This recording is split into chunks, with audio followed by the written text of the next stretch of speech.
Hello. Woo. And welcome into another episode of Farm to Fame. This is going to be an express pod today because it's a couple holidays today, including Father's Day. So we got stuff to do as we record this. It's also Wingnut's birthday. Happy birthday to you. Happy birthday to you. Happy birthday to you, Kelsey. Happy birthday to you. Thanks, Pete. Wow. Thank you, guys. 21 today? It is my birthday. 21 plus 8, 29. My What? parents are in town. I just kicked them out. Nice. So they can take this episode. I am Kelsey Wingert. We got Peter Moylan. We got Matty Mass. Matty Mass looking sharp today in his So sharp. Roosevelt's shirt. Is that one of those cool shirts that they have at the offices that Peter wore, the Sandlot one? Yeah, Roosevelt's. Neato. Not a sponsor, just good shirts. Yeah. We have a ton of stuff today. Peter's going to recap the sticky stuff because Correct. that rule is implemented tomorrow, Monday. Mm-hmm. And Peter went viral this week with his explanation of it. So he's going to recap that. We'll touch on Rookie of the Year watch again. Trevor Rogers, we love him. Mm-hmm. Our top 10 prospects. I have some big names that I feel like people are going to be excited to hear about. Good. And a couple injury updates, both sad. Again, all injury updates are sad. So, Peter, Yes. what are your Father's Day plans? Well, this is it. This is my Father's Day plans. So let's take advantage. We're so excited to celebrate with you. We're gonna grab a nice dinner later tonight. So we have girls in Australia, so we wait till later in the afternoon and we all get on a call and we talk about how great I am, and it's great. You are great. So that's my plans. Yeah. Awesome. And Maddie's Your about plans? to have a great lunch. Well, this is the only thing we have planned for my birthday and Father's Day. And Maddie's having lunch in where are you, Maddie? I'm on Long Island now. Oh, you are. Beach boy. You're just a traveler. I've been everywhere. Yeah, you Worldwide. are. Gotta get to Atlanta. Please. Atlanta? Yeah. We would love that. Kelsey, we should do a podcast in the same room. I know. We really should do that'd be a fun pod. Yeah. Yeah. I vote for that. I'm curious to what Savannah is. I've always kind of wanted to go there. No, you We need can to do a come to pod from Atlanta Savannah. first because Peter and I are here. We can show you the world. Yeah. Let's do it. I can show you the world. Yes. Awesome. All right, kids. Okay. Let's dive into the opener. Hello and welcome to Breaking News segment. I am Matty Mass. Kelsey's on vacation and we got Peter Moylan with us tonight. Why do we have a breaking news segment, Peter? Because Wander Franco, baby. Wander Franco, that's why. Wander Franco debuted tonight, and holy cow, was it a debut. Hey, I would say it was fun. Would you say it was fun? So Wander ends up going 2 for 4, starts off with a walk. Yeah. He then hits his first career hit, which of course is a homer, and that's obvious. Of course. Follows that up with a double off the wall. Of course. But for me, the most impressive swing of the night was against Barnes. He comes in, I think he threw him a couple of backdoor breaking balls that missed, and he threw a 2-0. No, it was an 0-1 fastball or a 1-0 fastball. It was supposed to be up, and he missed down, and he took a swing and he fouled it off. But he was so on it, and it was a beautiful swing. He's so strong. He's so athletic. Just another added to the list of absolutely astonishingly talented baseball players that are coming through. And he unfortunately didn't get to do too much on the defensive side. He turned that double play. However, double play. He turned a crazy double play, and we know that he can do it with the glove. Now, do you see him being a regular third baseman, or do you just see the Rays moving him around? Well, I don't know that he needs to have a spot just yet. I think par for the course with the Rays is that they're just going to move him around and see exactly where he fits best. Obviously, that bat needs to be in the lineup every day. So put him wherever someone needs a break. I don't know if he's played the outfield. I think he's pretty much strictly been every infield position, but wherever anyone needs a break, that's where he goes. Do you see a Rosarena tonight too? Like those two together, it makes the Rays exciting. You remember when John Boy was talking the other day, he was talking about how nobody wants to be a fan of a franchise. They want to be fans of players. Well, the Rays may have finally given the Tampa fans a couple of people to actually root for, which is great. Hopefully it's for longer than a year or two. Yeah, it's the entire left side of their defense. I mean, Right. You have now Wander, Taylor Walls, who got the call before Wander, Yeah, and Rosarena in left. It's impressive. yeah. I like it. So Wander obviously does it with the bat and the glove tonight. Right.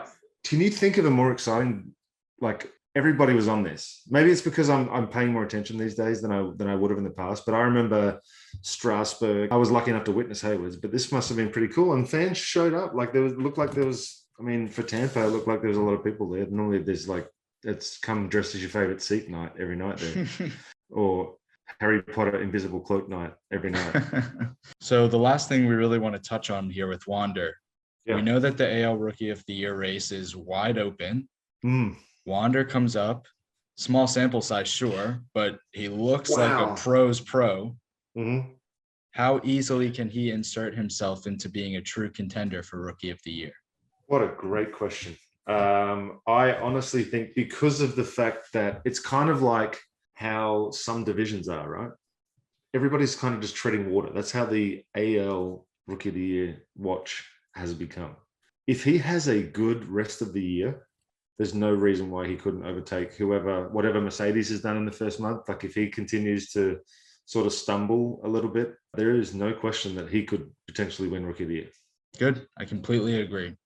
Yeah. I mean, I genuinely think that it's going to come down to him and a teammate, Randy. Yeah, I agree. Just who can battle it out with the bat. Yeah. Because the fielding is elite for both. Yeah. Cool. We wanted to throw in this special segment coming at you late night right after the Rays game. We couldn't miss it. This is one of the biggest debuts, as Peter said. Now let's cut it back to your originally scheduled programming. And I'll make sure I'm wearing a different shirt. I know you guys have heard it because it blew up. Sticky stuff rule Yes. is going to be implemented this Monday. By the time Yes. you guys are listening to this, it'll be Wednesday. We'll be 2 days into it. So that's June 21st. So they're going to be doing regular checks of all pitchers. They are going to eject guys. They're going to suspend guys for 10 games with pay. And it's blown up and Peter went viral. So Peter, I'm just going to let you go. Okay. That was it. The new rules are implemented on Monday. I thought it was a little more extreme than that. I had it written down here that anyone caught is immediately executed, but I guess that's not what happens. But I think it was just important that I wanted to get my perspective out there, and I wanted to get a perspective from the players out there because I felt like a lot of what was being said was directed at the players being bad and of everyone just trying to cheat. So the explanation was based on the inconsistencies with the way that the balls are rubbed up, the inconsistencies with what the guys are having to deal with on a daily basis when they pick up a baseball. So the only thing that was consistent was that little bit of sticky or tacky that they were able to use to be able to grip the baseball. So that's all I wanted to say. I wanted to make sure that everyone understood why guys initially started using this in the first place. And the why was because Major League Baseball changed the way the baseballs were made. So we then had to find ways to grip the ball. I said it yesterday. I was able to go through the first part of my career not using anything at all except for what they were saying, which was this sweat and rosin. Mm-hmm. And then I got to the point where they changed the baseballs to increase offense, and I could not grip it. I could not throw anything anywhere near like I was just a couple of years earlier because of the way that the balls had changed. It wasn't because of anything that I'd done. It was what they'd done. So I just felt like that little bit of information wasn't being said. And then I touched on the Glasnow injury, and a lot of people were calling him a cheater, and it's just not fair. It is not fair to label these guys as cheaters in the same voice or as the same breath as you would a guy that's just used steroids. Yeah. Because it's not something that they've had to, this was forced on them. You could legitimately feel, if I pick up a baseball, there's baseballs back there from 2007, there's baseballs back there from 2006, and you can feel the difference. You can feel the difference of them. So, and they are not denying that they've done this. That's the other part. MLB's come out and said, yes, we've made some changes to the baseballs. So, I just wanted I wanted everybody's public perception to change, and I just didn't want it to be players bad, MLB great. So that's what I wanted to get at. So do you believe how Tyler Glasnow came out and essentially blamed MLB doing this in the middle of the season, his injury on that. Do you buy into that? I buy into the possibility that could have caused it. Yes. Again, I said plain as day that I'm not an expert on the subject. I'm just talking about what I've experienced personally as a professional baseball player over the years and how the balls has affected the way that I'm able to pitch. And I did the explanation yesterday where when you have some tacky on your fingers or you feel like you've got a grip, you don't have to necessarily squeeze the baseball when you're throwing it. You can just place your fingers on it and you can hold your fingers lightly because you know that the grip's going to be there when you go to release and it comes off that finger at the last minute, right? Mm-hmm. When you don't have anything on there and it's very slick, that ball's having to go further back into your hand. So now you're putting more pressure on your forearm and on your elbow because at release, you're actually squeezing the ball because the tackiness is gone and it's going to slip out of your hand because they've made it so slick and so smooth that there's the leather feel like it's tighter and it's changed and you can't penetrate the leather anymore. So everything just sits on top and just beads off almost like a weather protected baseball that you pour water on and it just shines, it just falls off. That's what these baseballs now feel like. Yeah. And you explained it so well because on the clip that's on Twitter, you showed a brand new baseball and you were explaining how the baseballs are just mudded up, but it could be by anybody. On a given day, it could change and it's inconsistent. And then by the time you get it, it's really just a new baseball that's dusty. And then whenever you sweat or you use the rosin or whatever it is, you're really just wiping off the dust and then you're back down to the normal baseball. And you really went into it. So you did a good job. And I've had time to think about other things since then too. And other people have brought up good points on Twitter. And one thing that wasn't mentioned is the fact that this is the midway through the season, right? Yeah. So they haven't experienced what April or September in cold weather is like when you're trying to throw a brand new, dusty, mudded baseball. So come September in playoffs, if this rules are still in place and they haven't come to an agreement on some sort of, then I think the playoffs could be really interesting. Yeah. Really interesting. I mean, a lot of guys, you saw Garrett Cole, a lot of guys were speaking up, whether it be on behalf of Tyler Glasnow or just against the league and saying listen to us, just consult us, let's have a conversation about it. And this rule is implemented again. We record this on Sunday and it's going to be implemented on Monday. So it'll be very interesting this week if anybody continues to use it and is suspended. It's just going to keep blowing up. And luckily, we have our resident pitcher on the pod. So we will get to cover it from all angles. Of course, I'm talking about Matty Mass. So that is Peter's take on the sticky stuff. That is my sticky rules. And I'm happy to have if you have a question about this and you want to ask me something, please feel free to ask me, DM me, shoot me messages. I want this conversation to be out there. I want to talk to people. I want people to understand. I don't want this to be such a cut and dry black and white issue. There's more to it than just, oh, well, this is bad, this is good. You got to really dive into this and see why. And I think Charlie Morton nailed it so good the other day. He's so thoughtful in the way that he talks that even every word that he says, it's not like he just blurts stuff out for the sake of hearing his own voice. It's so well thought out when he answers. And I just thought the controversy when he was with the Astros and he had the gum in his mouth and he was trying to touch the gum in his mouth and people were freaking out about that, right? I guarantee everybody would go back to that right now. Oh, everybody can chew gum and use that. That's fine, no problem. But, well, hold on. That's all Charlie's ever done. A little bit of gum. And now he's using nothing and he's still spinning at 3,000 miles per hour. So those sorts of guys are not the guys that are in question. It's the guys that have turned themselves into something that they weren't before based on the use of this illegal substance. I know we have to move on, but real quickly. Try to buy on it. What? I just towed a bow on that. Well, do you think that there's any chance that the league comes back and says, okay, sunscreen and rosin is okay?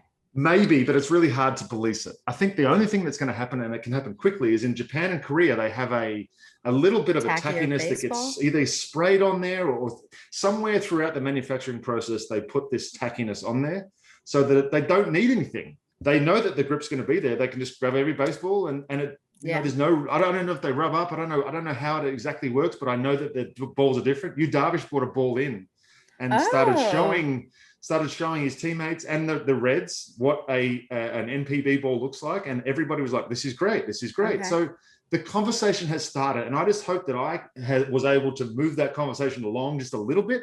Yeah.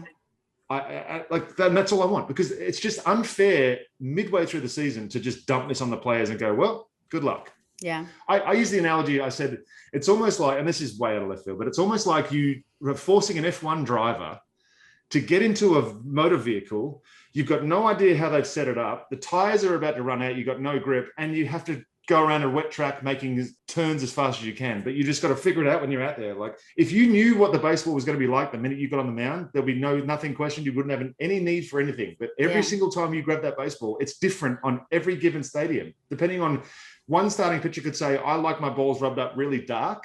Mm-hmm. So you go to San Francisco and they're going to be really dark. You go to Seattle and the guy's like, I only like a little bit of mud. So then you go out there and it's just it's white with a little bit of mud on it. It's just, there's got to be a uniform way to present a baseball to a pitcher when he's about to throw it. Boom. Boom. Rookie of the year watch. Okay. AL still kind of sucks. Still our NL favorite is Trevor Rogers, Peter. I know you were pleased with what he did this week versus the Cardinals.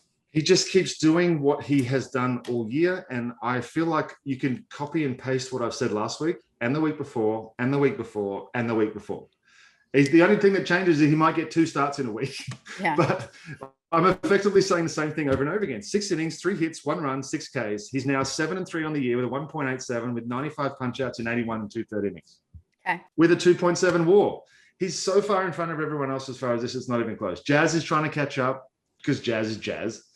Ian Anderson just keeps sort of going like this a little bit. Yeah, his start this week wasn't that great though. It's just it's exciting. It's great. I think it's great that there's not a lot of competition because it allows for someone to come up at the end and just go, you know what, let's get this thing. Key Brian Hayes might, roll into you've heard the names Key Brian Hayes around in there. You've heard the name Dylan Carlson, who's been great for the Cardinals this season. Obviously, we've talked about Jazz Chisholm, who had a big day on Saturday.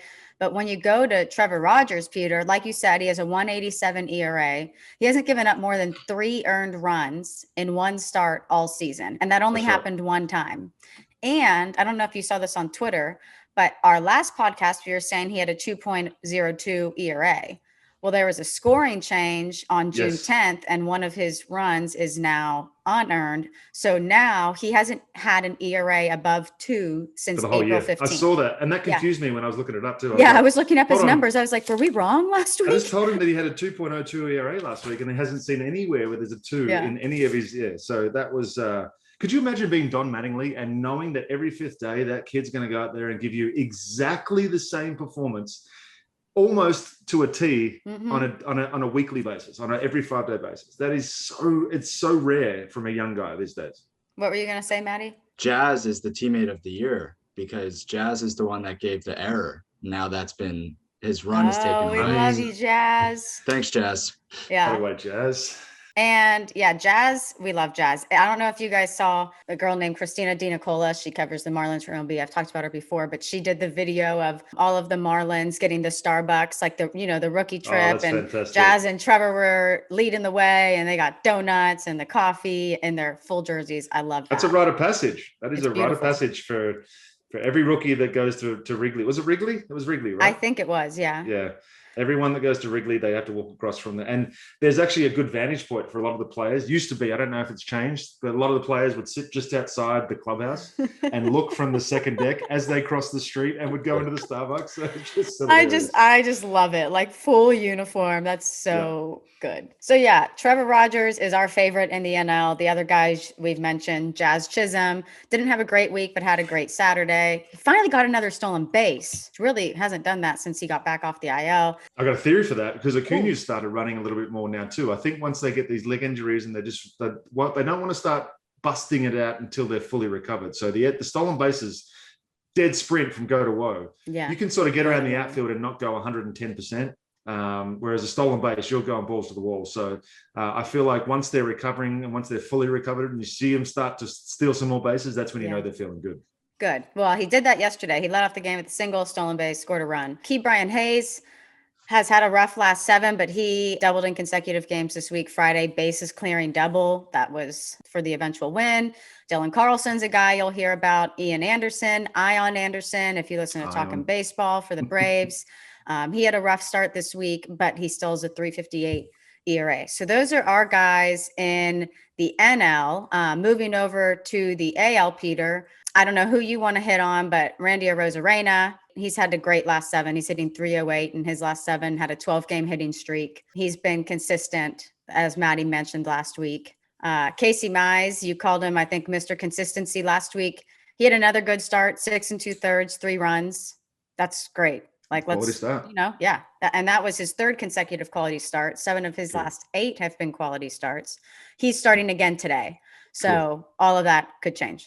But he's been consistent. Luis Garcia, we haven't mentioned for the Astros. I dove into his numbers a little bit. This season in 14 games, he has a 2.82 ERA versus the White Sox on Friday. He went 7 innings of 1-run ball. But I think why we haven't talked about him is because he hasn't been super consistent this season. So he's being talked about a lot right now because he's had 2 recent 7-inning starts that have been really good. But at only 4 of his 14 starts this year, he's gone at least 6. So he's just not doing what you want a starting pitcher to do when it comes to lengthening. Well, he's doing what rookies do. And that's what makes Tyler Rogers and what Casey Mize are doing is so impressive, is because it's, these young guys come up and you expect what you're seeing right there. So the consistency thing is the hardest part for young guys to get their head around. It's you can show out for a week and then you have it's grappling with that because it's 160 games. You're not going to do this the whole year. Your average doesn't go up the whole year. It doesn't stay the same the whole year. It's dealing with the inconsistencies. Yeah. So I don't know if I'm quite ready to throw Luis Garcia into the mix fully, but 3 of his 4 starts that have gone at least 6 have come in June. So he's getting consistent with that now. So we'll keep an eye on him. Adolis Garcia, we've obviously talked about a ton. He kind of had a slow week. He hit 219, but Maddie mentioned last week in the month of May, we talked about his 11 home runs and he hadn't had one in June. He finally hit his first home one. I sound like John Boy when he was a child. That's what he always makes fun that he couldn't say his R's. So it was his first home run since May 26th. So that's interesting. And there's a guy that you want everybody to keep an eye on because he had a big week. Shout out to Ryan Mountcastle for having a 3-homer game yesterday or the day before yesterday. That's a good week in a day. So congratulations to you, Ryan. You may hit our list one day. Yeah, and the AL is wide open. So if somebody starts taking off right now, they could be the favorite in the AL. Almost like the every single division in baseball right now. Yeah, seriously. Seriously. So that is our Rookie of the Year watch. We didn't go as in depth this week because, again, we got stuff to do. Your girl's leaving for vacation to Hilton Head tomorrow. So we had to tape a day early. And Peter was kind enough to do it on his Father's Day. So no one else has a Father's Day today except for me. Peter. It's my Father's and my Day. dad. And Maddie's dad. So those are our guys. Let's get into our top 10 prospects brought to you by Sports Management World. Wide. Okay. So we've talked about this a ton before because we really do think that this is something that could be very beneficial and help you get ahead of people because the sports industry is so competitive no matter what avenue you're trying to take to get in it. So at Sports Management Worldwide, they train you to be an MLB agent, an MLB scout, associate scout, bird dog scout, sports broadcaster. Whoa. The analytics go-to guy, sports gambling expert. I feel like I've had so many friends get jobs in that, like doing television for sports gambling, or someday the GM or manager. They have a training program for these. They're 8 weeks long. How they're going to do it is they're going to match you with a mentor. We threw around some names last week, guys like Dan Duquette, who's a 3-time GM, guys like Dan Evans, former GM of the Dodgers, Hank Jones, who was a 40-year scout. You have Oscar Suarez. He's an MLB agent. So they essentially mentor you, take you under your wing, and tell you who you need to know and what you need to know and the secrets to land these jobs. So like I said, they're 8 weeks. They have numerous different sports. It's not just baseball, numerous different career avenues within sports. So you can apply for free at smww.com and use the discount code JOHNBOY for $50 off the course of your choice. The sports industry is just so competitive right now, and anything you can do that puts on your resume that, one, shows you're going to take the initiative to learn and up your game in a sense, is going to put you ahead. So I think this is a great course for anybody trying to get into sports. Again, it's smww.com and you use the code JOHNBOY for $50 hairs off. I'm passionate about this, and I tell you why every week, but I'm going to tell you again. It's just I feel like the wider you can spread yourself with knowledge, the better off everybody's going to be. And if you happen to take a course and learn something that you may not be familiar with, then all you're doing is expanding your potential employment moving forward. Yeah. If you're a 20-year veteran who played in the big leagues and the minor leagues, or you played all year minor leagues time, whatever it was, you're a coach, you're trying to learn the analytics. It's tough. It's new. It's different. This will explain it to you in layman's terms and allow you to be able to talk about it confidently. And help you become an expert, because for 8 weeks, you're focusing on something that is really just going to set you apart. So sports management worldwide, wide. Let's dive into our top 10 prospectees. Peter, do you want me to start or do you want to start? You go ahead. Okay. I think I'm going to switch it up. I was going to start with a guy who we all know, but I'm going to go to the bottom of my list because I want to talk about a guy that I'm hoping you are familiar with, Peter. Tim Beckham. Number 1 overall pick in 2008. So he's 31 years old. He has 5 years of service time. He's not a rookie. He's on a minor league deal with the White Sox. But Peter, do you know what he did this week? Okay. He homered in 4 consecutive games. And not just that. I think it started on Tuesday. On Tuesday, he hit 2 home runs. On Wednesday, he hit 2 home runs. So back-to-back 2 home run games. Thursday, he hit a home run. Friday, he hit a home run. So he had 6 home runs and 13 at-bats. He raised his average from 212 to 260. So now he has 10 home runs on the year with 27 RBI. So we had a stretch of 6 home runs over 4 games, 8 home runs over 10 games, and he has 9 home runs in the month of June, and he leads the team with 10. Now, what is a little confusing, if he keeps swinging the bat like this with all the injuries the White Sox have had, you might see fans being like, oh, well, why isn't he up here? Okay. He was suspended for PEDs. He was suspended 80 games in August of 2019 when he was with the Mariners, I believe. There were only 48 games remaining of the season. And then he didn't play in 2020. So how I know you might not know like specifically, but if they wanted to call him up, would he have to serve the remaining 32 games of the suspension while being on a 40-man roster? Or like, how do you think that could even play out? They could put him on the 40-man roster and have him sit out game. I don't know, because you can play in AAA games while you're suspended on the big league. So what would have to happen? I think they would have to call him up, put him on the 40-man roster, send him back down, serve a suspension, and then call him back up after the suspension. So you think you just have to be on the 40-man, not the 25-man to serve a suspension, or 26-man, whatever it is now. You can't be active and serving a suspension. So you have to be on the roster. It's a stumper, but that's what I was trying to figure out, because I was like, if he keeps swinging it like this, people are going to be calling for him to come up. And I don't really know how that would. I don't know how he's able to play in AAA if he hasn't served out his suspension and he's not on a roster with anyone. So maybe he's already accumulated the amount of suspended games prior to what he's doing right now, because the season was started in April and there would have been enough games for him to. I don't know. That's something you have to dive into. I tried to dive into it. And if you're listening to this and you know the answer, or you have seen an article, let us know, tweet at us, because I tried to find articles and couldn't find one that dove into, okay, he signed this minor league deal with the White Sox this year. This is what would have to happen for him to be called up. It just is that he signed a minor league deal. So that is Tim Beckham. He had a monster week. He hit 526 with 5 consecutive 2-hit games, including 6 home runs. So Tim Beckham, we don't know your situation, but you crushed it. Congrats on the home runs. Jung. It might be Jung. Not Jung? Well, it's spelled Jung, but I think it might say it Jung. Start again. Ready? Say it fast. Josh Jung. 2019, round 1, number 8. Try that again. So Ready? Good. That was so good. Josh Jung.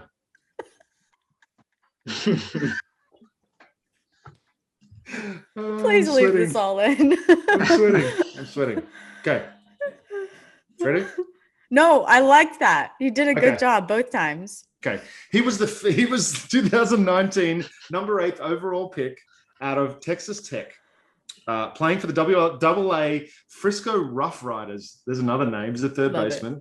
6'2", 214 pounds, 23 years old. Hit 316 across 2 levels in 2019 with a couple of homers, just 2 home runs, right? His first week back in action this week because he was recovering from a stretch fracture that he got in spring training. Picked up 6 hits, including 2 home runs in 3 games. And he's been working with a mental skills coach since the age of 12. Ooh.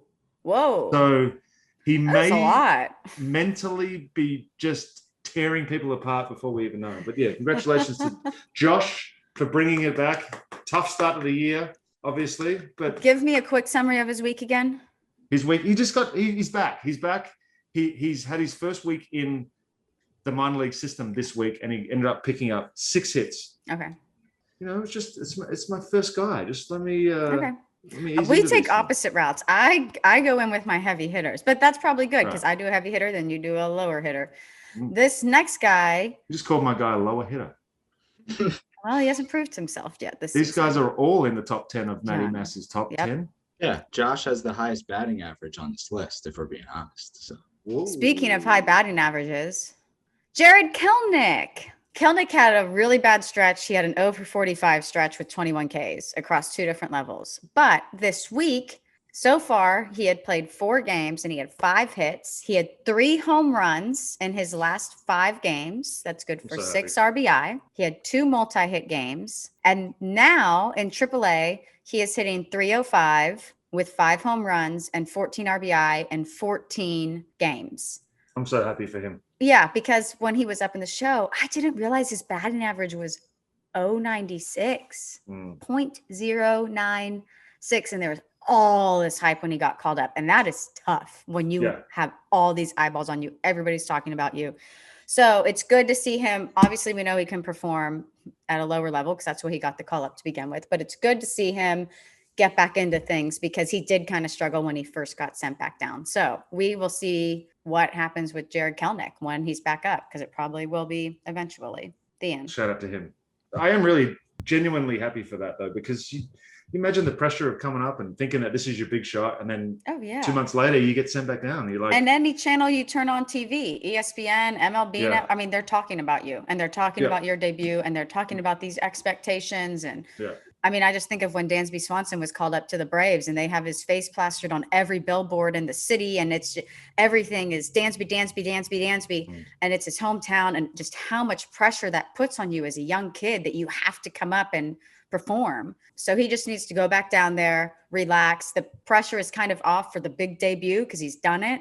And he can kind of only go up from how that kind of stretch went. So we're rooting for Jared Kelenic because he'll be good for the game when he's swinging it. I'm with you. Austin Martin, the 5th overall pick in the 2020 draft by the Blue Jays out of Vanderbilt. He's playing for AA New Hampshire Fisher Cats. He's a shortstop. Every time I get to read a new minor league name, it just makes me want to buy more hats. Yeah. It's really bad because these names are sick. Anyway, he had an impressive run where he had a hit in 7 straight games, and then he took an OFA on June 16th. So not very impressive, right? Mm-hmm.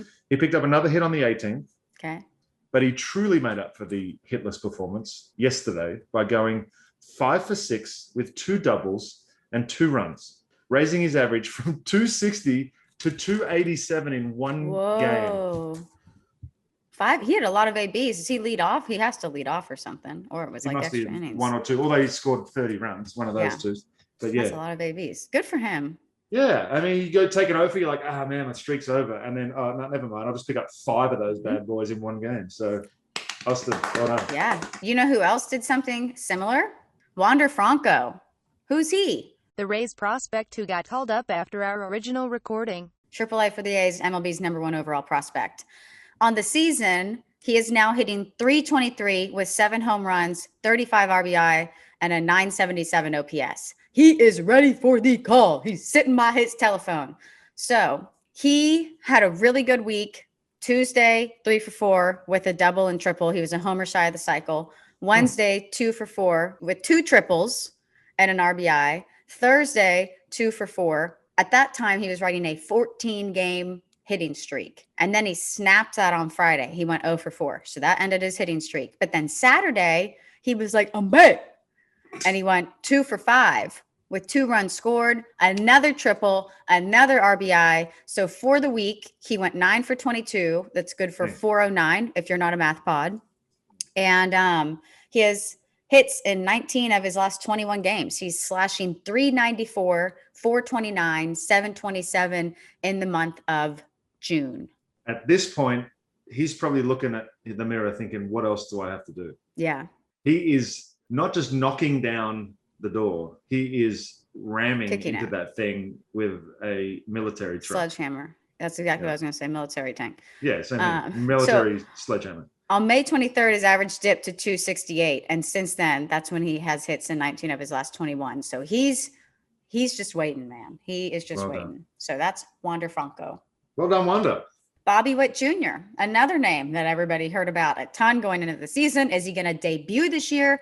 We don't know. He's in AA currently for the Royals. He's number 7 overall prospect for MLB. This week through Saturday, he was 9 for 18. That's 500, folks, with 3 doubles, a home run, 2 triples, and 5 RBI. He raised his average from 257 to 275. And in the month of June, he's hitting 322 with 4 doubles, 3 triples, 4 home runs, and 10 RBI. In his last 18, if we want to zoom out a little bit from this week, he is 26 for 72. That's good for 361 with 8 home runs. He had 4 consecutive multi-hit games.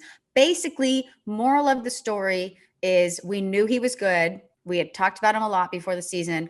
And over the last month, since the month of June, he has turned it on. He was a single short of the cycle on Wednesday. He has a 907 OPS. He's tearing it up, and he's going to go to AAA. The end. Bobby Witt Jr. I don't know when we'll see him, but we'll see him. We're definitely going to see him. He was a stud spring training, by the way. Yeah, you talked about him a lot before. Yeah. Well, because people were asking him to start the year in the big leagues. But he's a player. He's coming. Witt Merrifield and Bobby Witt Jr. are going to be the backbone of that club for a while. Hey, Matty. I'm going to talk about Riley Greene. That's good. Okay. I didn't see it coming. The 5th pick of the Tigers in the 2019 draft out of Haggerty High School. He's playing in AA for the Erie Seawolves. He's a 6'3" outfielder, 200 pounds monster. From June 16th to June 19th, he went 9 for 14 with 2 home runs, including 6 for 7 in his last 2 games. And he went 3 for 3 in his last game with a double, a triple, and a homer. Wow. So he's trending upwards, I would say. Yeah. I'm glad I could get that out. I only took 7 cuts. A lot of talk about Greenes this week. Was it Hunter Greene who made his AAA? It was kind of a rocky start. Did you see that they tweeted out how he was punching people out with 101 mile per hour fastballs? Yeah, but I think Maddie tweeted something out on our account that was like strikeout home run, strikeout home run, strikeout home run, strikeout home run in his first inning. His first inning was insane. It was 3 strikeouts with 101 mile an hour fastballs, and then 3 home runs first inning, which is wild. He finished that game with 4 solo home runs, only runs, 8 Ks. Do what you want with that, I guess. I don't know. Huh. I know people got on us for not talking about him, Peter. I saw you responded to a tweeter about it. Yeah, I had him written down. It's just he keeps getting called up and he's doing cool things. It's great, but he just hasn't had that big week. This start didn't put you in the top 10 prospects. No. And to be honest, those 3 home runs, they're just fastballs right down the middle. So anybody that's going to play Hunter Greene, get ready. Listening. It's coming. Yeah. Buckle up. Okay, Joey Bart. He's in AAA for the Giants. He was the 2nd overall pick in 2018 out of Georgia Tech. I'm sure you've heard the name because he debuted last August. He was up for a little sip this year. I think he had 1 AB. In AAA this season, he's hitting 343 with 7 home runs, 25 RBI, and a 1 OPS. 1 data. This week, he went 7 for 18. That's good for 389. He had 3 multi-hit games and a home run. He also threw out 2 guys trying to steal in 2 separate games. Matty Mass, is there anything that I'm missing about his week, or was it really just that he hit for high average. He had a lot of multi-hit games. It's consistency, and he's somebody that we haven't touched on a ton, I think, and deserves to be spoken about. Touched. Consider him. Oh, ooh, sexual. Your turn. Do you have another guy? I got two more guys. I got Ethan Small. Ethan Small was a 28th overall pick in the first round of the 2019 draft by the Brewers. I like this guy a lot. For the AA Biloxi Shuckers. Come on now. So cool. He's a pitcher, obviously. He had a very average May, okay? In 4 starts in May, he was 17 innings, 15 hits, 8 runs, 13 walks, and 27 punch-outs. That's good for a 4.24 ERA and a 1.65 whip. Okay. Normally, we're not going to talk about that. Yeah. Luckily, we're in a different month, okay? Ooh. So far in June, 4 starts, 24.1 innings, 11 hits, 1 run, 8 walks, 40 that is punch-outs. incorrect in every language, but go on. That's a 0.37 ERA and a 0.78 whip. So talk about turning your season around. Wow. Ethan Small. Shout out to you, big dog. Ethan Small. Ethan Small. Is small plural? Smalls? Small. It's not Smalls. It's Small. Okay. Sorry. It's Sorry. okay. Okay. I don't have another guy, so you have to go again. Jarren Duran. We've talked about this kid a few times. He's in the Show Sox AAA system. 220th pick of the 2018 draft. I just like to throw that out there because he wouldn't have been drafted last year. Mm-hmm. He's out of Long Beach State. Evan Longoria, right? Long Beach State. Evan Longoria. Yes. Sounds nice. And a lot of history there. Since June 12th, he's got 13 hits, including 7 in the last 3 games, and he's hitting 300 for the month of June. So Jarren Duran. Congratulations on your month. Is he still on a power streak, Maddie? I wouldn't call it a streak anymore. It's just kind of consistent. He's a power hitter. Yeah. Okay. So I'm going to run through these 2 injuries super quick. An injury that we haven't mentioned is Michael Kopech, who has a hamstring strain and has been out for about a month now, which is why we haven't mentioned him in the AL Rookie of the Year race. There's no firm date for his return. He had an awkward fall on the mound versus the Cardinals about a month ago. I think it was the end of May. He did throw a bullpen last week, and they said he's improving, but they said that his leg isn't 100% comfortable when it comes to some of the movements in his delivery and with running, if he has to go cover a base or anything. So TLR, quote, Tony La Russa, improving, but still not a green light to where we think we know when he'll actually pitch again. So a reminder that he missed all of 2019 with Tommy John. He missed all of 2020 for personal reasons or opting out or whatever the heck and bob that means. This season so far, though, they've used him in a hybrid role. He's started some games. He's mostly been coming out of the bullpen. 172 ERA and 31 in a 3rd inning pitch. So Peter, what could be good about this injury, although we hate it, is he hasn't pitched in 2 years. He's been really good. They want him late in the season. We see when you kind of let your young guys rest so you can have them later down the road. Yep. So there could be a silver lining in this that It's 100% a silver lining. Yeah, that he wasn't going to be able to pitch a lot of innings. Yeah, I don't know that he would have lasted the whole season based on the workload that he was having early on. So, and the lack of work that he's done so far. To go from 12 innings to 100 would be a mistake. So I think, yeah, you're right. This could be the break that he was forced to have that maybe he would have needed in July, August. Yeah. Now he's having it and he's able to power through the rest of the year. So, and they're the best team in the AL. So they're going to be around, and they don't look like they're going anyway. Which is insane with all the injuries they've had. The Mariners are about to sweep the Rays, right?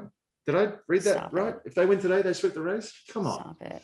Baseball 2021, dude. It's so fun. I know you're excited. They won. They won the last 2 versus the Rays. It was a close one yesterday, extra innings. The only other injury to update you guys on that has new news. If you missed it, you got to go back to last week because we dove more into depth about it. But Nick Madrigal, also for the White Sox. This is a White Sox injury pod, and we hate it here. He got put on the 60-day IL with a torn right hamstring. And what we didn't know last week, if he was going to have surgery or if he was just going to be okay without surgery. And he did have season-ending surgery this last Tuesday. So Nick Madrigal, who was hitting .305 on the season, probably was the favorite for AL Rookie of the Year, had really stepped up for the White Sox this year, and what a crazy injury year for them. And he's now out for the freaking season. And we hate it here. Yeah. But shout out to what the White Sox have been able to do since devastating injuries have hit them, and they've still remained the best team in the AL. Keep stepping up. I mean, Danny Mendick has stepped up for them. He's been kind of taking over the role there. Who knows if they get somebody like an Adam Frazier? There could be, obviously, they're probably going to be in the buyer's market. Quick shout out to Kevin Kopech. Kevin Kopech, Dick Hauser Award winner. Yeah, we love Kevin Kopech. I believe he's not in Omaha. Kate Cavalli had another great outing during the week. Spencer Torkelson hit his first AA homer. Spencer Strider looks like he's getting called up to AA promotion pod.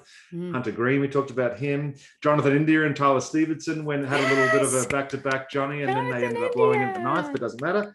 And then College World Series today, back at TD Ameritrade Park. Tennessee versus Virginia and Texas versus State tonight. Yeah, and Kumar Rocker looked tough in the first inning of his start, and then he really settled in, and then it ended sad. But NC State upset Arkansas in Super Regional. They beat Stanford 10-4 in their first game. Omaha's going to be fun this year, folks. Yeah, it is. So it is time for Aussie Lingo. Peter Moylan. Aussie Lingo, I'm going to go with Cozzy. Sentence? We're not going anywhere until you grab your Cozzies. Glasses, like reading glasses, sunglasses. Maddie? Shoes. Great guesses, both of you. But Thank a you. Cozzy is known as a swimsuit in Australia. Why are you saying it plural until you grab your causies? You just tricked us with that sentence. Shorts. Okay. Cozzies. Shorts. Not a math pod. Stop. I feel attacked.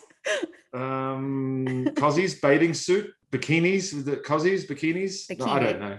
We call them cozzies. Cozzies. I've never, Okay. Some swimmer suit. Yeah. Swimming suit, swimming trunks.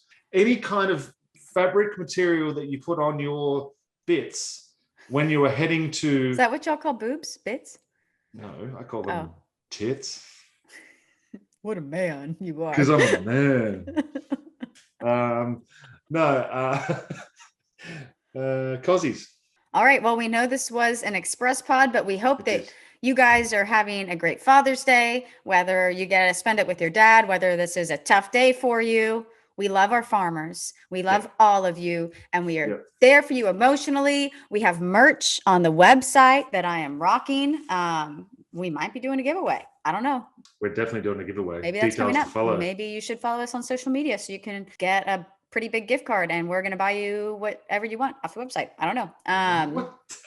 So we hope that you have a great week. We know we had to take this a day early and it's short. Interested to hear if people like this length that we're at, because we had to express it through it. Peter, happy Father's Day. Maddie Mass, I hope you have a great day with your family. I'm going to welcome my parents back into my apartment, whom I kicked out because they are loud and I love them. I love when you wear a hat because you grab the peak a lot and then you flex. Just like, boom, boom, boom. I don't know what I'm doing. But we love you guys. We hope that you have a great week. Watch some college baseball this week. It's Omaha. It's the greatest thing in the world.